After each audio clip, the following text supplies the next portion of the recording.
مروان رفیق دیرینم میگفت افقی انسان، عمودی دریا، بلندترین قله جهان، سه حرفی، واقعیت ناآشنا. وقتی بچه بودیم مروان افکار جذاب و دلنشینی داشت. یک بار خواست کمکش کنم تا زمان را تجمیع کنیم. رفتیم نزدیک دره. دمر دراز کشیدیم و بیش از 1 ساعت بی حرکت به یک علف خیره شدیم. مثل مجسمه سنگی بی صدا بودیم.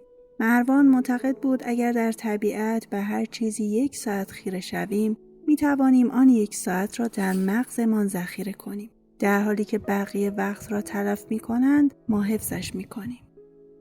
یک بار با مروان نشسته بودم به انتظار تابوت. تخمه آفتابگردان می شکستیم.